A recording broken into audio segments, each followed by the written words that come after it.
एक धनी सेठ के 7 बेटे थे। 6 का विवाह हो चुका था। 7वीं बहू आई।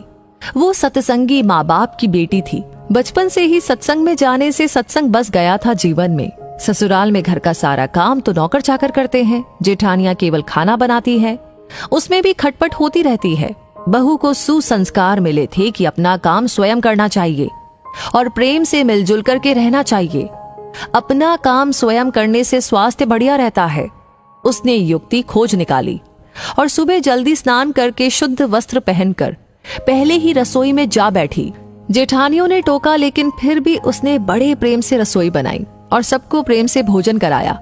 सभी बड़े तृप्त व प्रसन्न हुए। दिन में सास छोटी बहू के पास जाकर बोली, बहू तू सबसे छोटी है, तू रसोई क्यों बनाती है? तेरी 6 जेठानियां हैं। बहू ने कहा, माँ जी, कोई भूखा अतिथि घर आ जाए तो उसको आप भोजन क्यों कराते हैं? सास ने कहा, बहू, शास्त्रों में लिखा है कि अतिथि भगवान का स्वरूप होता है। भोजन पाकर वो तृप्त होता है तो भोजन कराने वाले को बड़ा पुण्य मिलता है।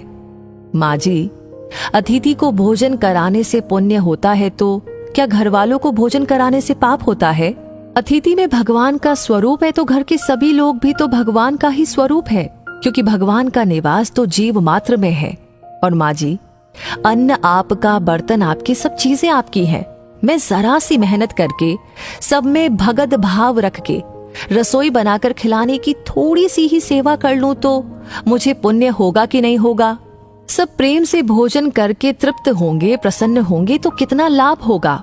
इसलिए माँ जी, आप रसोई मुझे बनाने दीजिए। कुछ मेहनत करूंगी तो स्वास्थ्य भी बढ़िया रहेगा। सास ने सोचा कि बहू की बात तो ठीक है, हम इसको सबसे छोटी समझते हैं, पर इसकी बुद्धि सबसे अच्छी है। दूसरे दिन सास सुबह जल्दी स्नान करके रसोई बनाने बैठ गई। बहुओं ने देखा तो बोली, माँ जी, आप परिश्रम क्यों करती हैं? सास ने कहा, तुम्हारी उम्र से मेरी उम्र ज्यादा है, मैं जल्दी मर जाऊंगी। मैं अभी पुण्य नहीं करूंगी तो फिर कब करूंगी? बहुएं बोली, माँ जी, इसमें पुण्य क्या है? ये तो घर का काम है। सास बोली, घर का काम करने से पाप होता है क्या? जब भूखे व्यक्तियों को, साधुओं को भोजन कराने से पुण्य होता है तो क्या घर वालों को भोजन कराने से पाप होता है? सभी में ईश्वर का वास है। सास की बातें सुनकर सब बहुओं को लगा कि इस बात का तो हमने कभी ख्याल ही नहीं किया। ये युक्ति तो बहुत ही बढ़िया है। अब जो बहू पहले जग जाए वो रसोई बनाने बैठ जाए। पहले जो भाव था कि तू रसोई बना तो 6 बारी बंधी थी, लेकिन अब मैं बनाऊं, ये भाव हुआ तो 8 बारियां बंध गई। 2 और बढ़ गए, सास और छोटी बहू। काम करने में तू कर, इससे काम बढ़ जाता है और आदमी कम हो जाते हैं। पर मैं करूं, इससे काम हल्का हो जाता है और आदमी बढ़ जाते हैं। छोटी बहू उत्साही थी। सोचा कि अब तो रोटी बनाने में चौथे दिन बारी आती है, फिर क्या किया जाए। घर में गेहूं पीसने की चक्की पड़ी थी। उसने उससे गेहूं पीसने शुरू कर दिए।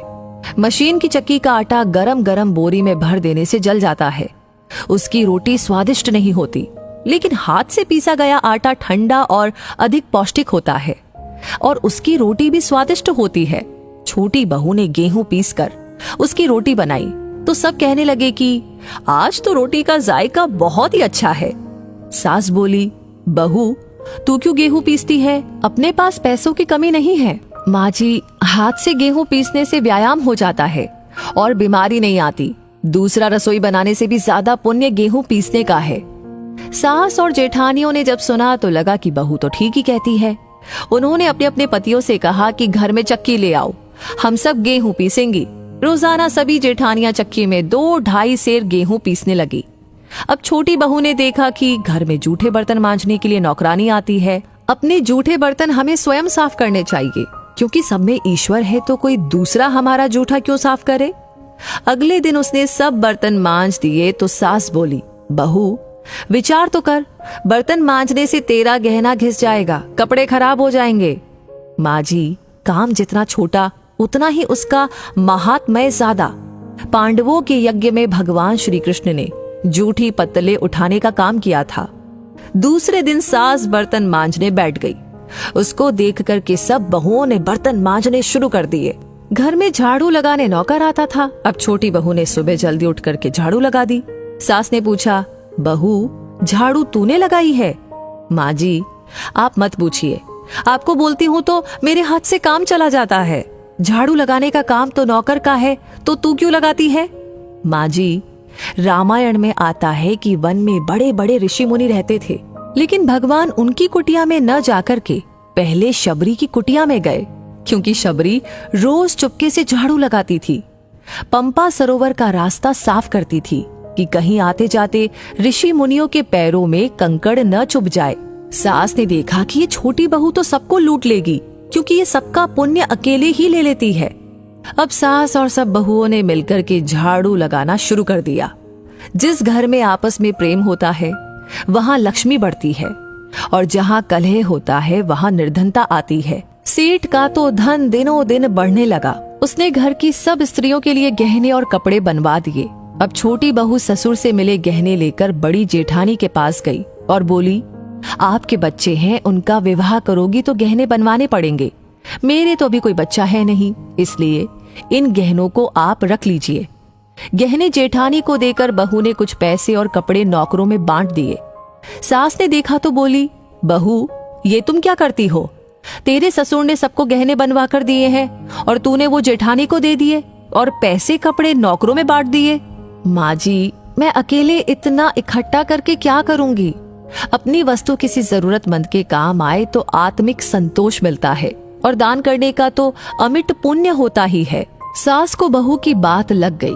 वो सेठ के पास जाकर बोली कि मैं नौकरों में धोती साड़ी बांटूंगी और आसपास में जो गरीब परिवार रहते हैं उनके बच्चों की फीस मैं स्वयं भरूंगी। अपने पास कितना धन है, किसी के काम आए तो अच्छा ही है, न जाने कब मौत आ जाए और सब यहीं पर पड़ा रह जाए। जितना अपने हाथ से पुण्य कर्म हो जाए अच्छा है। सेठ बहुत प्रसन्न हुआ कि पहले नौकरों को कुछ देते थे तो लड़ पड़ती थी, पर अब कहती है कि मैं खुद ही दूंगी।